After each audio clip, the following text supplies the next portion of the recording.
हम दिल की गहराई से स्वागत करते हैं।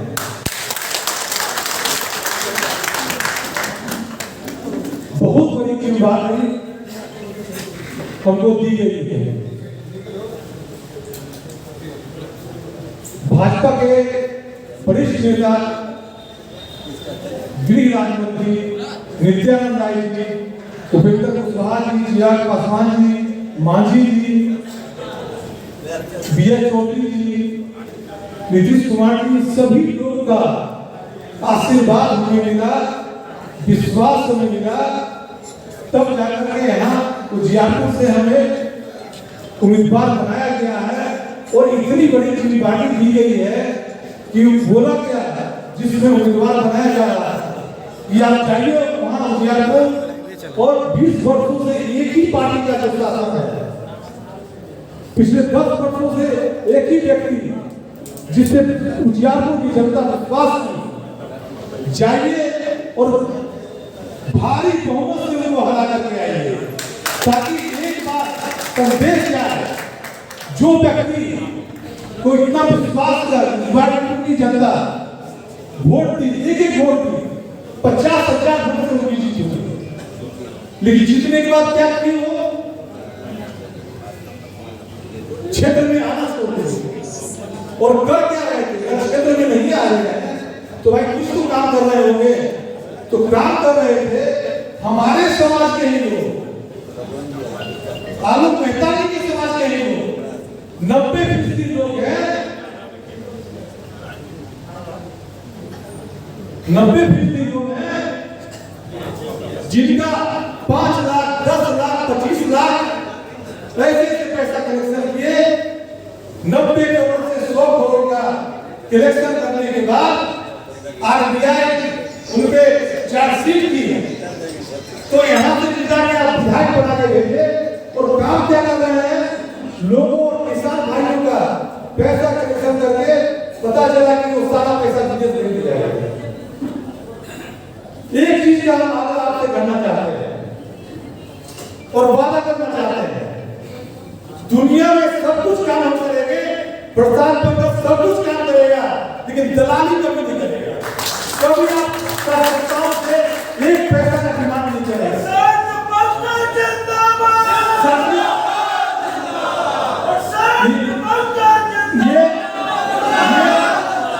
ये इसलिए हम बोलते हैं क्योंकि हमें संस्कार अपने पिताजी से मिला है, काम करने का तरीका उनका देखा है।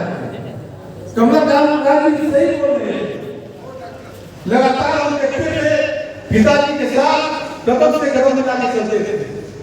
हम वादा करेंगे, इन्होंने बोला भी कि 1995 में जिस तरीके से रामचंद्र महतो को पहली बार विधायक बनाया था, 2025 में आप अपने भाई को यहाँ से विधायक बना के भेजिए। हम किसी की गारंटी देंगे, कोई जात नहीं, कोई बात नहीं। अगर आप ये काम कर रहे हैं तो आपका ये एहसास है भाई कभी भूल नहीं सकता है, और जैसे आप लौटाना चाहते हैं वैसे हिसाब मांगा पड़ेगा, वैसा हम लौटाएंगे। ये सभी कार्यकर्ताओं को भी हम बोलते हैं, ठीक है, हम शिक्षा से जुड़े हुए हैं, क्योंकि हमारे नेता उपेंद्र कुशवाहा जी का अभियान भी लगातार शिक्षा में ही रहा है। वो हमेशा शिक्षा को बिहार के स्तर पर बनाना चाह रहे हैं, और यही कारण है कि उपेंद्र कुशवाहा जी का लगाव हमसे हुआ। आपको जानकर खुशी होगी कि राष्ट्रीय लोक मोर्चा, जिसके राष्ट्रीय अध्यक्ष उपेंद्र कुशवाहा जी हैं, एक बेटे की तरह, एक परिवार के सदस्य की तरह वो हमें मानते हैं। पूरी पार्टी पूरे बिहार स्तर पे हो, वो देखभाल हम करते हैं। और सिर्फ बात उपेंद्र कुशवाहा जी की नहीं, यहाँ पे क्रांतिकारी नेता जो आज तक कोई अभी हरा नहीं पाया जब से जीते हैं, नित्यानंद राय जी, उनका बार बार हमें संदेश मिलते रहता है। उनका हमेशा वो सिखाते रहते हैं कि किस तरीके से समाज में आपको जाना है, समाज के लोगों के लिए काम करना है। हम आज इस मंच के माध्यम से अपने नेता उपेंद्र कुशवाहा जी और नित्यानंद राय जी दोनों को संदेश देना चाहते हैं। आपने जितना विश्वास हम पे किया है उस विश्वास में हम खराब करेंगे, कभी भी लोगों के साथ धोखा नहीं करेंगे। हमारे मीडिया के जितने भी बंधु यहाँ पे आए हैं, एनडीए की कार्यकर्ता बैठक में दिल की गहराई से हम हार्दिक स्वागत करते हैं।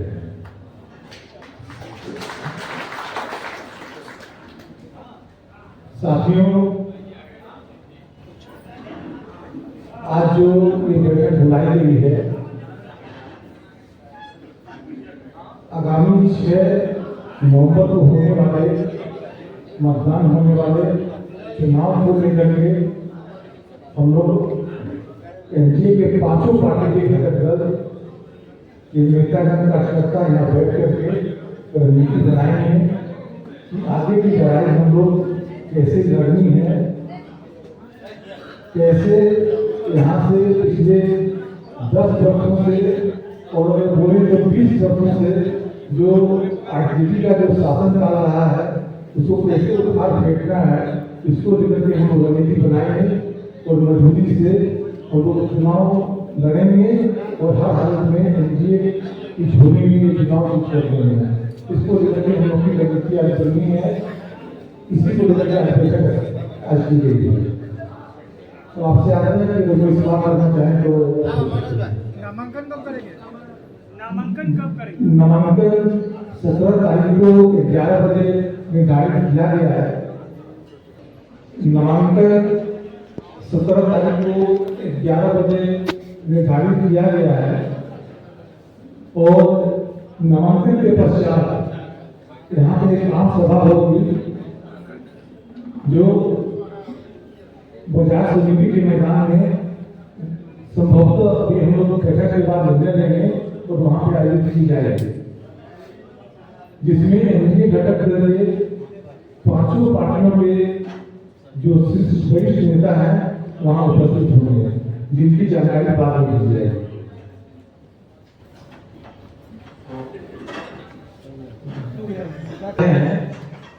उन लोग के साथ अभी उत्तर प्रदेश से चल के आए हैं जो यहाँ के प्रभारी हैं सुब्रत पाठक जी, ये कन्नौज के पूर्व सांसद हैं और मैं आपको बता दूं कि वहाँ के मुख्यमंत्री पूर्व मुख्यमंत्री अखिलेश यादव जी की पत्नी को ये हटाकर सांसद बने थे, इसलिए इनको दिल की गहराई से आप लोग ताली बजाकर स्वागत करेंगे।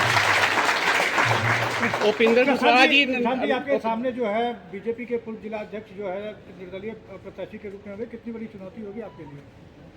देखिए, चुनाव इस सबका मौलिक अधिकार है, जो कोई भी व्यक्ति चाहे तो चुनाव लड़ सकते हैं, इसमें किसी को रोक टोक होता नहीं है। लेकिन आप यकीन मानिए, अभी जिस तरीके से बिहार की राजनीति चल रही है, सिर्फ 2 ही धुन में यहाँ के चुनाव में लोग यहाँ के मतदाता वोट करते हैं, या तो महागठबंधन नहीं तो एनडीए गठबंधन। और हम लोग के एनडीए गठबंधन के 5 दल जिस तरीके से आपस में संगठित होकर के चुनाव लड़ रहे हैं, और इसका उदाहरण है कि पिछले 20 वर्षों से अपने शानदार कार्यकाल के कारण लगातार माननीय मुख्यमंत्री नीतीश कुमार जी बिहार के मुख्यमंत्री है। हम लोग पूरी उम्मीद है कि जनता का स्नेह और आशीर्वाद जिस तरीके से मिल रहा है, फिर से 2025 में नीतीश जी की सरकार बिहार में बनेगी। एनडीए 2 फांक में है। देखिए, ये आप लोग को लगता है कि 2 फांक 3 फांक कर रहे हैं, यहाँ पे सिर्फ एक ही फांक है और 5 पार्टी जो है वो भी एक ही फांक में है। इसमें मत सोचिए कि 5 पार्टियां हैं पर जिला पूर्व जिला अध्यक्ष एनडीए क्या कहेंगे इस पर? नहीं, तो पुरानी बात है, ये बात ठीक है। आज 5 ये बात पुरानी है, ठीक है। जदयू के जिला अध्यक्ष गायब है अभी बैठक में, वो आगे बढ़े यहाँ पे कोई आपस में कोई मतभेद नहीं। आज 5 पार्टियां यहाँ उपस्थित है एनडीए के, क्या कहना चाहेंगे? 5 पार्टी के कार्यकर्ता हैं उपस्थित हैं और मैं आपको बताऊं कि आपस में एकजुट होकर के हम लोग चुनाव लड़ेंगे। क्या मुद्दा रहेगा सर? विकास पिछले 20 वर्षों से माननीय मुख्यमंत्री जी का कार्यकाल और 15 सालों से माननीय प्रधानमंत्री नरेंद्र मोदी जी का कार्यकाल, ये दोनों कार्यकाल काफी है यहाँ की जनता को समझने के लिए और समझ रही है वोट देने के लिए। इसलिए यकीन मानिए फिर से 2025 में एनडीए की सरकार बन रही है। पंकज जी, जिस तरह से अगर आप आते हैं तो क्या ऐसा आ सकते हैं, देखिए अभी जो फाँक फाँक की बात कर रहे थे, जहाँ बोल रहे हैं वहाँ फाँक फाँक विफल होने एकजुट, और वो लोग अगर एक हो भी जाए तो फिर भी हम लोग इतने ताकतवर है कि कोई मुकाबला नहीं है, कोई चुनाव में कोई चुनौती नहीं है, एकदम एक तरफा मुकाबला और साइलेंट होने जा रहा है।